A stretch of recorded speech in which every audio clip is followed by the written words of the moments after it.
Hello and welcome to one more session of organizational behavior classes. So in our last class we have discussed about a brief introduction about what is AO, organizational behavior, what is the need of it, which are the different disciplines which help in the study of human resource management in organizations. So in today's class we'll discuss about the scope and the challenges of organizational behavior in the modern era.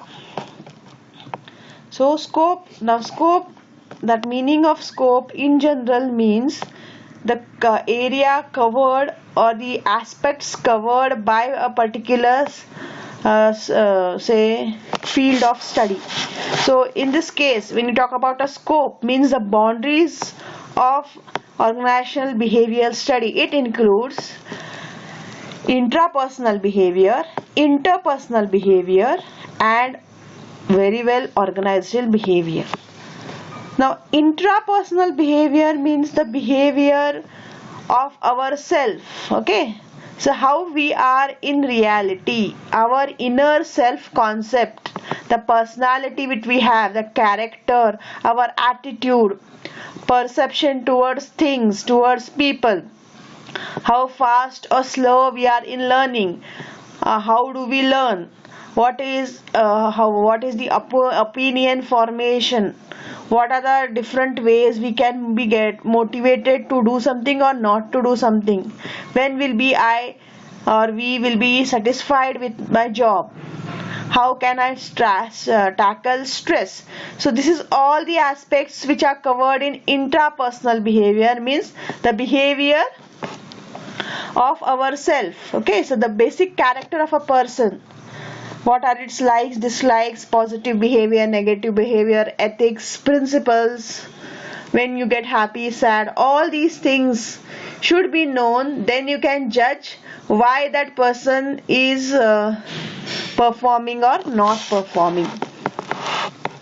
So in these all topics in detail we are going to study in future. So I'm just giving you a glimpse of what is organizational behavior, what are the different aspects covered.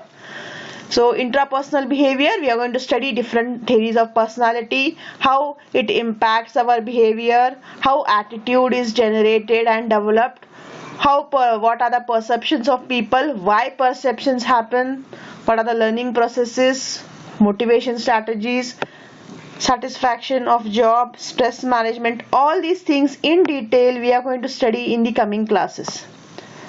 Then the next aspect of scope of organizational behavior is interpersonal behavior. When we say interpersonal, means between two people. So when we are in a group, when we are with one, say not only a group, maybe with also only one person, how do we behave? So what is a group dynamics? The group dynamics means our behavior, our language, our temper, all the things overall, how we are when we are with others. Then team dynamics, say how teams or groups are formed, what is the chaos till it is been settled, how groups are broken down, all those things. Then when there is a group, there is a conflict. So what are the reasons for conflict, how it can be tackled, what is good conflict, bad conflict. Then we are going to study about leadership, the various forms of leadership, which leadership is say for example we have different types of leadership. We have autocratic, democratic, benevolent, and laissez-faire leadership. So based on the situation, based on the type of subordinates, we have to choose one leadership style. So all these things also we are going to study in detail in future. Then so when you are talking to others, means their need of communication, fluent communication, say communication which is maybe horizontal, vertical, the language used, the punchlines say, or the noise in communication, all these things we are going to study. Then transaction analysis means how we are going to deal with event, situations, transactions, say if there is a problem arise, how are we going to tackle this. And then the third part of the scope of organizational behavior is behavior in an organization. So formal organizational structure, what is the hierarchy, who is the boss, under them how many subordinates are there, how is the communication flow, how can the work be effective, then whether it is a decentralized or centralized organization, formal or informal organization, what is the organizational setup, all these things are studied in organizational behavior. So this is all about scope of organization behavior. Each of these topics which have been bulleted in detail we are going to study in the coming this coming 1 year, when we are going to totally study human resource management. So all these aspects will be covered there in detail. The next aspect here is what are the challenges and opportunities that OB provides to us. So I have made a list of challenges and opportunities. So it may be globalization, workforce diversity, customer service, skill enhancement, change, development, innovation, conflict resolution, working environment, ethical behavior. So we'll study what are these in detail one by one. So responding to globalization. Now the challenges of one of the most important challenges that OB has in the present scenario of 20th century is how to respond to globalization. As we know that we are having a lot of MNCs working around the world. So when there is MNC, there are people from different backgrounds, different work culture or different culture, religion, languages. So handling them is a problem because their temperament, the way of life, the attitude is totally different. There are continuous foreign assignments, so people from home are working abroad or from abroad are coming here. So how these people are going to align with the foreigners and effective working is very important. It's not easy when two people from different backgrounds, different culture meet together, because their way of working, the style of working changes. Say for example, when you talk about Indians, they are not so much concerned about time. Say a few minutes or say half an hour here and there is okay with them, but say Westerners, they are very much particular of time, where time is so their perception of taking if you are late is totally different than what you have in Asian countries. So working with different people and managing them is a very tedious job. Also now countries, so MNCs are coming to low cost producing countries because they want to decrease the cost and increase their profit. So when you're going to a country with where the cost of labor is less, the working style of those people will be different, and which may seem weird to the people from the other country. So this there may be stress, there may be confusion, there may be ego. All these things may arise because of the MNCs and their employees from different backgrounds.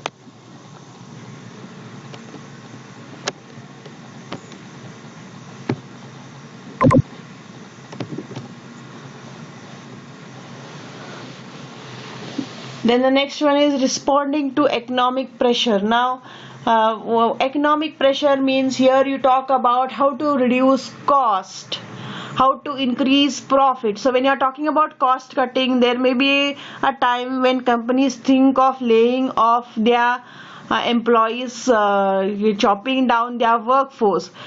Now chopping down the workforce is not easy, so you sometimes there may be a dilemma of whom to lay off and whom to rest. So this becomes very much tedious job, because if you are laying off on a large scale, then that may give a wrong message to the smart people who in future want to join your job. So there is so responding, because maybe timely for the sake of cost cutting you may need to laying off, but in future when the market rises, searching for people again becomes a tedious job, and getting the right people is still more difficult. Then the next case is managing workforce diversity. As I told you, people are from different backgrounds. Managing the attitude and perception, knowing them is very difficult because of the cross-cultural barriers, language barriers, attitude and perceptual barriers. Then one more important thing that today's 21st century market of business is having is there is a continuous importance to customers. So customers have become the king of the market. The products have been designed based on the needs and demands of the customer.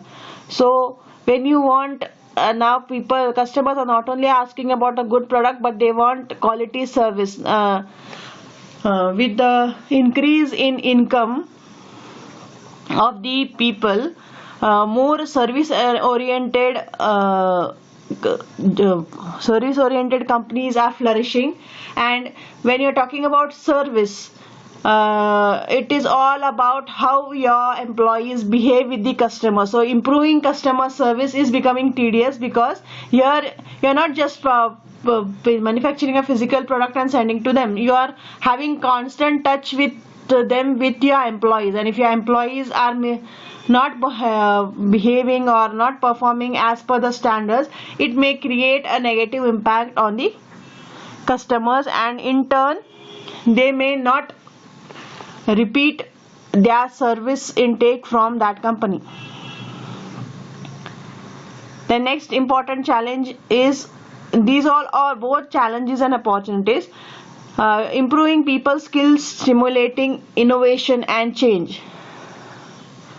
So customers now are not satisfied with one thing. Every second day they want something new, something vibrant, something advanced. So continuously stimulating change and innovation becomes difficult, because you can't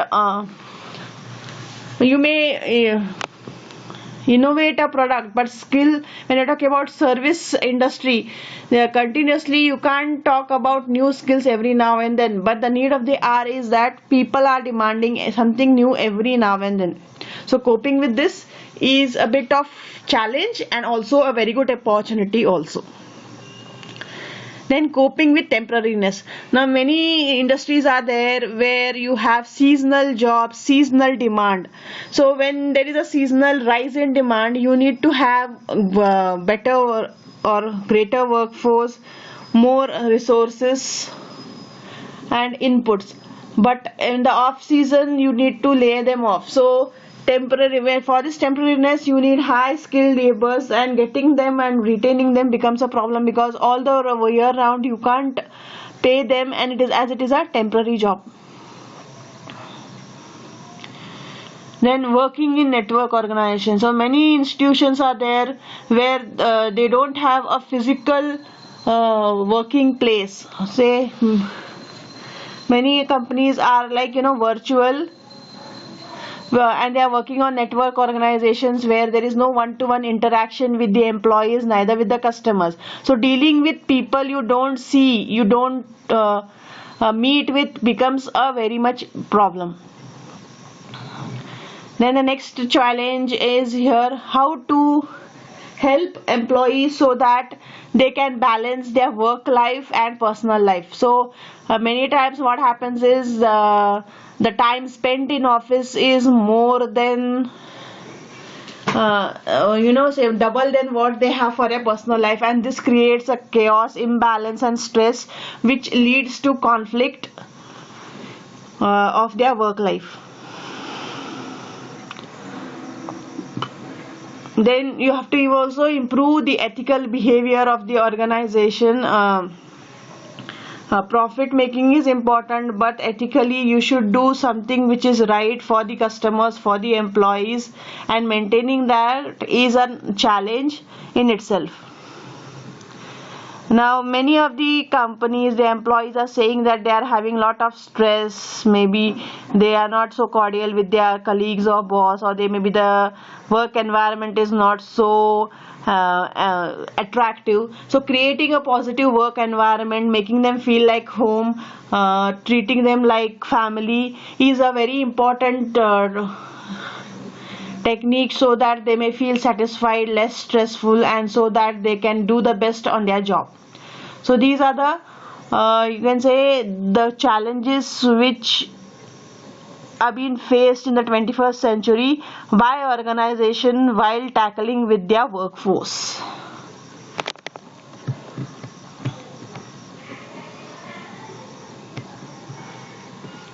So this is all about the scope and challenges of organizational behavior.